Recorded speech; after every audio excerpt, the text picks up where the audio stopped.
EMC में आपका स्वागत है। एक्सरसाइज है 1.2। इसमें देखिए आवाज़ गुणनखंड विधि द्वारा निम्नलिखित पूर्णांकों का एचसीएफ और एलसीएम ज्ञात करो। तो पहला पार्ट है 12, 15 और 21। दूसरा पार्ट है 17, 23, 29।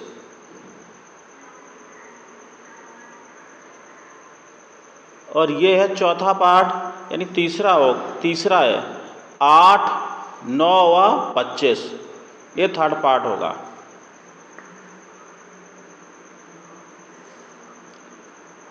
अब देखिए इसमें हम हल कर रहे हैं दूसरा पार्ट।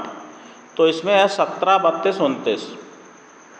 तो इसके फैक्टर करेंगे। 17 के कितने हुए? 1 × 17। 23 के 1 × 23, 29 के 1 × 29। यानी ये आवाज़ संख्या है, तो इसका एचसीएफ कॉमन कितना है? 1 केवल। तो इसका एचसीएफ 1 आया। एलसीएम कितना है?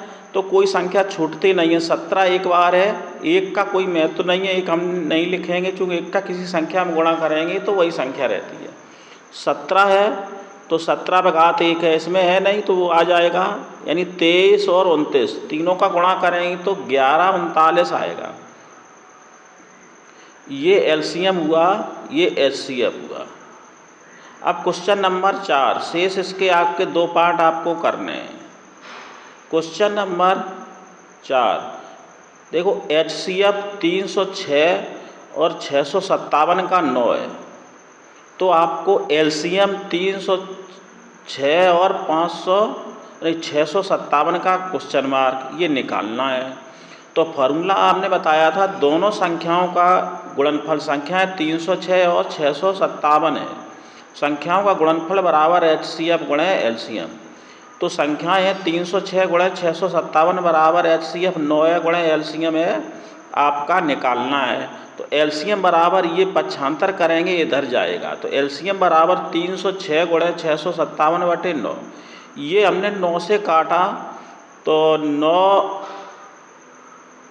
तिया 27, 3 और 9 चौको 36। इसका गुणा करो तो 22,338 आया। ये आपका आया एलसीएम। ठीक है। अगला है क्वेश्चन 6वां। व्याख्या कीजिए कि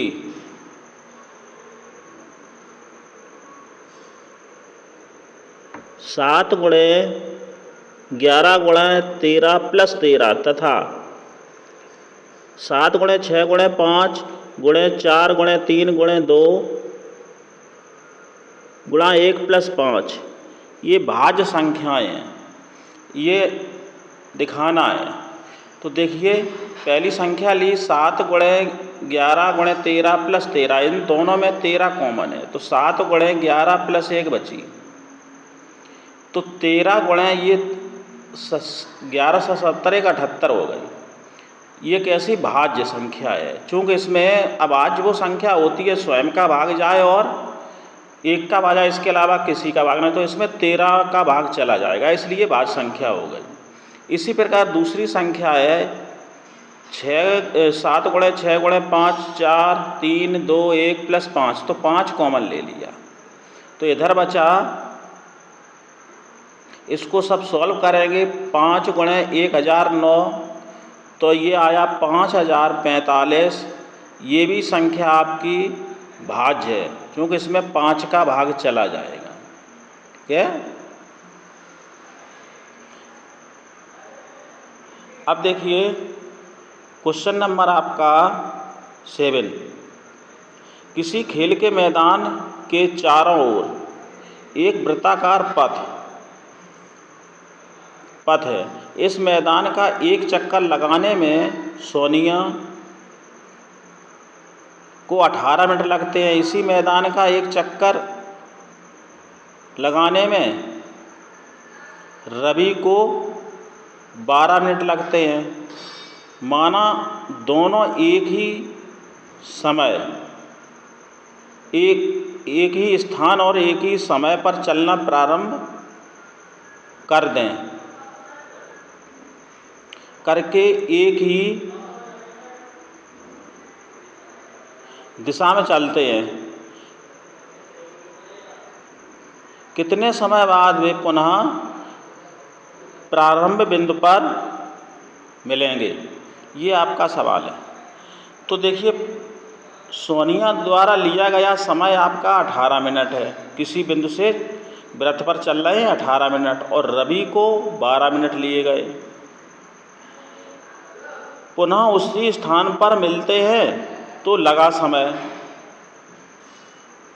तो समय आपका कितना ज्ञात होगा वो ज्ञात करना है। तो इसका मतलब इन दोनों का एलसीएम निकालेंगे तो पुनः उसी समय पर वो समय निकल आएगा। तो 18 का गुणनखंड किए तो 2 गुणे 3 गुणे 3, यानी 3 त्रिका 9 दूनी 18 हुए, यानी 2 गुणे 3 पे घात 2। 12 के गुणनखंड हो गए 2 गुणे 2 गुणे 3, यानी 2 पे घात 2 गुणे 3। अब इसका एलसीएम निकाल लो। तो देखिए, पहले 2 हमने एलसीएम में बड़ी घात आती है, 2 1 है, यहाँ 2 पे घात 2 है तो 2 पे घात 2 आएगा। यहाँ 2 पे घात 2 है तो यहाँ 2 पे घात 1 है, 2 पे घात 2 आएगा। इसका मतलब 2 पे घात 2 4 और 9 और 4 को 36 मिनट बाद वो उसी स्थान पर पुनः मिलेंगे। एलसीएम निकालने के बाद उसी स्थान पर मिलेंगे। अब देखिए अगला एक्सरसाइज 1.3 का क्वेश्चन नंबर 1, सिद्ध करो √5 एक अपरिमेय संख्या है। तो ऐसे सवाल एक बोर्ड में ज़रूर आता है, तो इसको देख लें। रूट वाला, रूट की संख्या अपरिमेय होती हैं, जहाँ रूट लगा है उससे बाहर निकल पाएँ अपरिमेय होती हैं। लेकिन इसको सिद्ध करने के लिए हम लोग क्या करते हैं, उल्टा मान लेते हैं।